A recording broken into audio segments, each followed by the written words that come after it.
जब सुने के होई भोजपुरी गाना बस बजे के चाही गाना।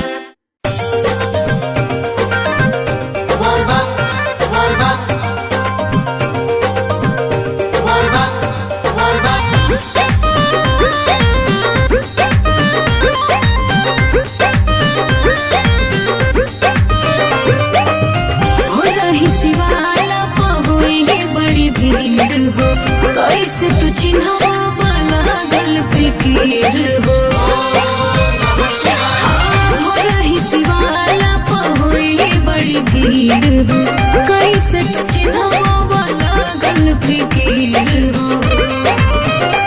हर गेरुआ कलर लिखल बोले बम पर जवन दिल बन के अच्छा जल ढारी कर जान उहे वाला साड़ी पहिन के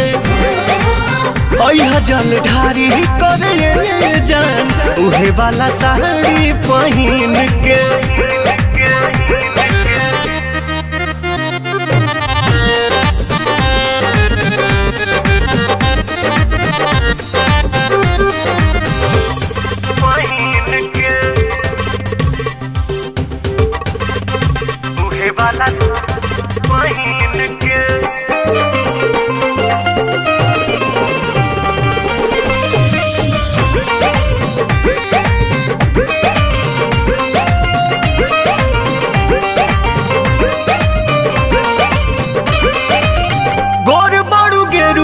कलर तोहमे खोली कहली हटी करगरी चंदन के गोली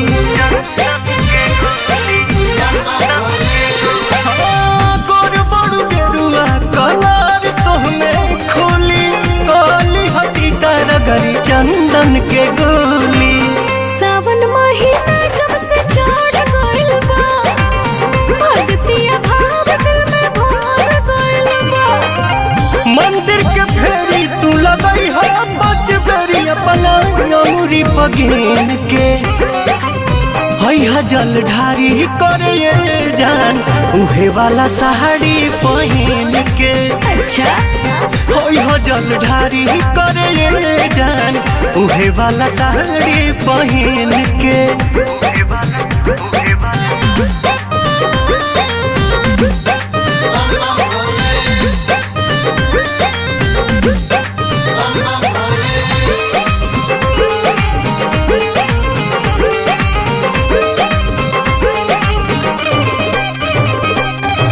साचो कहीं लागतारू तना सुनर हो भोला कोरस के हुके लागे ना नजर हो।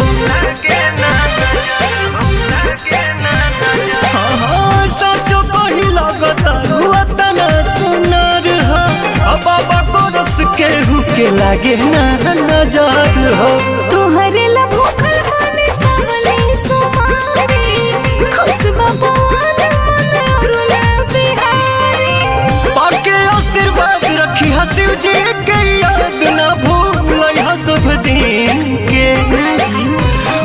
जल ढारी कर जान उहे वाला साड़ी पहिन के। ठीक बा जी जल ढारी कर जान उहे वाला साड़ी पहिन के।